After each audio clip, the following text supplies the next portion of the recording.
Garbage man's wife cheats with rich boss, so I made her parents watch. I'm 31, and I met my wife, Megan, back in high school. She was my childhood crush, but she barely knew I existed. It took me 7 years to finally win her over. She grew up in the fancy part of town. My family didn't have much.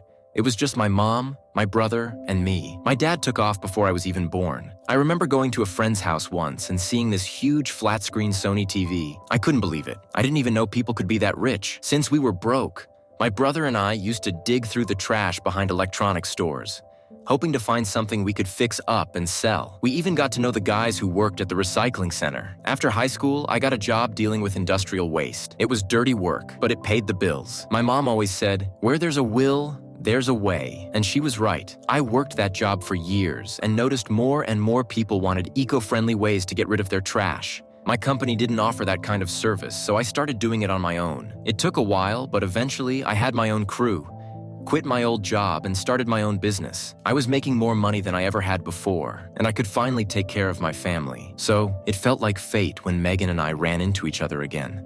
After I'd started my new business, she was working as an assistant manager at a company I was doing business with. She didn't even recognize me until after our first date. Megan wasn't just my high school crush anymore. She was everything I'd ever wanted. I love her to death, but her parents almost ruined everything. Her mom looked down on me because of my job. She called me a garbage man. I tried to get on her good side, but deep down, I knew she wasn't entirely wrong. I wasn't proud of growing up poor. It felt like a part of me I couldn't shake. I didn't feel like I was good enough for Megan. It took a lot of work to win them over. I focused on building my business, showing them I was more than just a garbage man. When I proposed to Megan, I made sure it was something her parents couldn't find fault with. Eventually, they saw how much I loved their daughter and accepted me, even if they weren't thrilled about it. Megan grew up with a lot more than I did. She liked to go shopping and spend money she didn't have. It was tough giving her money every month. When I asked her about it, she said it was no big deal, just something she was used to from her childhood. Her mom was even worse. It seemed crazy to me, but I figured that's how people lived. This is what it means to have a normal family. When our daughter Chloe was born 4 years ago, I promised myself she wouldn't have the same life I did. I wanted her to have everything. So, right after she was born, I bought a Sony Smart TV, the same kind I saw at my friend's house all those years ago. It was a way to show Megan and Chloe that I'd always be there for them no matter what. I thought our marriage was perfect. We were still crazy about each other, and Megan was an amazing mom to Chloe. She was always so kind to everyone, which made me second-guess my doubts about her doing anything wrong. I didn't want to let them down, so I worked a lot, spending more time in my office than with my family. But I always made sure to be there for the special moments, making Megan feel as loved as she did the day I proposed. Megan was dedicated to her job, but she never let it get in the way of being a good wife and mother. Things started getting weird after her promotion. She'd come home later than usual, and I figured she was just adjusting to her new responsibilities. But then one night, she came home completely wasted. A friend had to drop her off because she couldn't even walk. Chloe was already asleep, so I helped Megan to our room. As I was changing her clothes, I noticed a huge red mark on her shoulder. My mind started racing, trying to figure out how she got it. I tried to stay calm and not jump to conclusions, but it was hard. I went to the living room to get some work done, but I couldn't stop thinking about it. It looked kind of like a hickey, but I couldn't be sure. The next morning, before she left for work, I asked her about it. Her cold attitude had been bothering me lately, and this just added to it. I never thought our marriage would get to this point, but maybe it was just a rough patch. Her phone kept buzzing that morning. She never used to lock her phone, but now it had a password. This just raised more questions about our life together, our daughter, and everything we'd shared. I put her phone down and went to make breakfast for Megan and Chloe. As I was setting the table, Megan hugged me from behind. She was all smiles, but something felt off. She always wore vanilla perfume, but today, she smelled like smoke. All these little things were making me uneasy. She sat down at the table, cheerful as ever, but I wasn't happy. I asked her why she was so happy, and she said it was because I'd made breakfast. I couldn't help myself. I asked her where she'd been the night before. Her smile disappeared. She apologized and said she forgot to tell me about a welcome party at her new office, where she'd had too much to drink. She looked scared and suspicious. I asked her about the red mark and the password on her phone. She got defensive and accused me of not appreciating her hard work. "You were never around after Chloe was born, so what right do you have to question me now? I'm just trying to do a good job in my new role," she said. She claimed the mark was a prank from a coworker and that the password was her birthday. She said she had to lock her phone because of sensitive company information. I backed off. I went to work, but I couldn't stop thinking about everything. I wanted to talk to my brother, but I didn't want to betray Megan's trust. Her behavior was just so strange. When I got home, Chloe was playing with her toys, and I heard Megan giggling and talking to someone in our bedroom. She said it was just a friend, but I didn't believe her. That evening, she wore a backless top and the red mark was visible again. It was dark and red, and I couldn't imagine what kind of prank would leave a mark like that. I loved her, but I couldn't just ignore what was happening. My suspicions were growing stronger. It's been a few weeks, and Megan's behavior is getting worse. She's coming home even later and seems more distant than ever. The cheerful wife I knew is a stranger now. The mark on her shoulder still haunts me, but I try to keep my suspicions in check for Chloe's sake. One evening, while Megan's in the shower, I notice her phone buzzing again. It's an unknown number, and I can't help but be curious. I pick up the phone to see who's texting her so much, but it's locked. The password's been changed. That night, I toss and turn in bed, my mind racing with possibilities. Is Megan really cheating on me? I need to know the truth. I decide to confront her again, but this time, I'll give her a chance to come clean. The next morning, as Megan's getting ready for work, I ask her about the locked phone. She looks at me with a mix of annoyance and fear. I had to change the password for security reasons, she says. There are sensitive files from work on my phone. But why didn't you tell me? I ask. We've never had secrets like this before. Megan sighs and rolls her eyes. I'm sorry, okay? I've just been so stressed with work. I didn't mean to make you feel excluded. I want to believe her, but something feels off. I decide to let it go for now, but keep a close eye on her. A few days later, Megan comes home drunk again. This time, there are no visible marks, but her phone keeps buzzing all night. Then there's a call from an unknown number. I write down the number and call it back from my phone. A woman answers. Someone I don't know. When I tell her I'm Megan's husband, she starts screaming. She says she finally found Megan's number and that if Megan doesn't stop sleeping with her husband, she'll tell everyone at the office and get her fired. I tell her she's got the wrong idea, but I feel sick to my stomach. After what feels like forever, she calms down and gives me her address, asking me to meet her because she has something to show me. I don't sleep that night. The next day, I go to meet her. She's 6 months pregnant and younger than Megan. She tells me Megan's been sleeping with her husband. Her husband is Megan's manager, and apparently Megan was cheating even before her new job. She slept with him to get promoted and didn't stop after. I don't believe her at first, so she shows me the evidence they've been sharing. It starts with texts, then photos, and finally videos.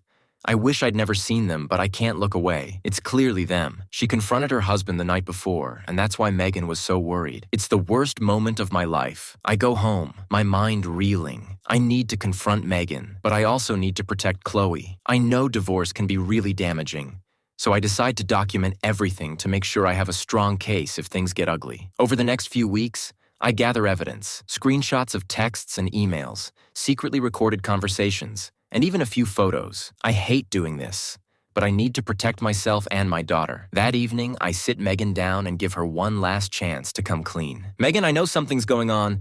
Please, just tell me the truth. She denies everything. You're imagining things, she says. There's nothing going on. You're just paranoid because you're always busy with work and not giving me enough attention. Her words sting, and a part of me wonders if there's some truth to them. Did I neglect her so much that she felt the need to seek affection elsewhere? But then, I remember the videos. Megan is lying to my face, and I can't ignore it. I take a deep breath and ask her one final time, "Are you sure that's all there is to it?" "Yes," she says. I feel a surge of anger and disappointment. I know what I have to do next. After talking to the boss's wife, I send an email to Megan's office with the evidence of her affair, while the wife goes straight to the company. By the afternoon, Megan is put on leave. She calls me over 20 times, but I don't answer. When I get home, Megan is in tears. She hugs me, sobbing about losing her job. The company didn't tell her about my message that led to her suspension.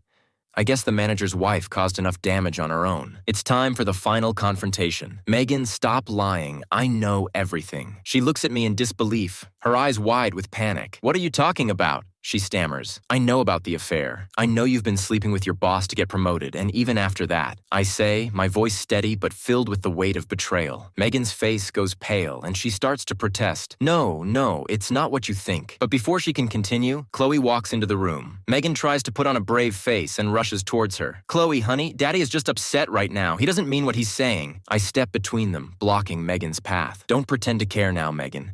I've filed for divorce, and I'm taking custody of Chloe." Megan's eyes fill with tears, but they're different this time.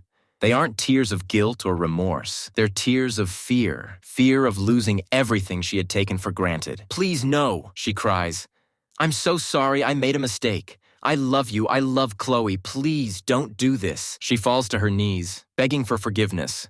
But her words ring hollow. I've seen the videos, and I know the truth. "It's too late, Megan," I say, my voice cold. "You've made your choices. Now you have to face the consequences." I turn to Chloe, who is watching the whole thing. "Come on, sweetie," I say, taking her hand. "Mommy's going to go on a trip." Megan watches as we leave the room. She knows she's lost everything. That day, Megan left the house, and I don't know where she went. But honestly, I don't really care. I'll update you when I get through everything. It's been a few weeks since Megan left. Megan lost her job last week. Our fight seems to have made things worse, way faster than I thought. The day after she got fired, she came to our old house with her parents. She's been living with them since she left our place. Somehow, Megan convinced them that I was lying about her. Megan's mom, who I've never gotten along with, started yelling right away. She always thought Megan was too good for me. "How dare you hurt my daughter's career with your lies," Megan's mom shouted, her face red with anger. "She married beneath her, and now you're trying to drag her down with you." I didn't say anything. I just stood there and let them yell. "I knew you were trouble the first time she brought you home," she spat, glaring at me. "You're nothing compared to the men she could have been with." "You mean the married one she slept with?" I said without thinking. Maybe I shouldn't have said that. Megan's mom turned bright red, and I thought she might have a heart attack. She just kept cursing and cursing. I let their words go in one ear and out the other. Megan stood behind them with her arms crossed, thinking her family would protect her. After about 10 minutes, the yelling stopped.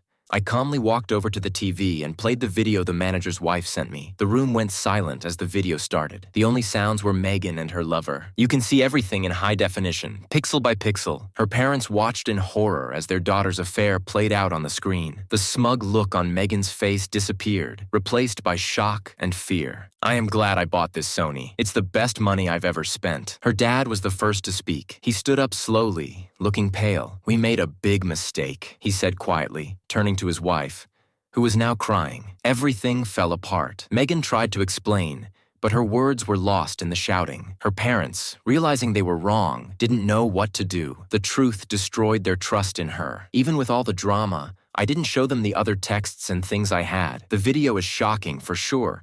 But what's even worse is how long this has been going on. In the days before this, I realized that even after everything, a part of me still loved the person Megan used to be. I didn't want to believe she only married me for what I had, but I knew we'd never get the chance to figure it out. The next few months were a blur of lawyers and papers. Megan didn't fight the divorce. She knew she was caught. My lawyer was unhappy because everything went quickly. In divorce meetings, Megan looked like she had given up. I got full custody of Chloe since the court saw Megan's unstable life and my ability to be a good dad. One evening, after the legal stuff was over, I sat down with Chloe to explain what happened in a way she could understand. "Mommy and Daddy are going to live in different houses now, but you'll still see both of us," I told her gently. Chloe looked at me and asked, "Why, Daddy?" I tried to find the right words. Sometimes grown-ups have problems they can't fix, even when they try really hard. But I promise you, I am going to take care of you and love you very much. Every night when I tucked her into bed, I realized how much my life had changed. As much as I wanted a normal family for Chloe, it was better for her to be with me than in a broken home. Sometimes things don't go the way you want, but life goes on.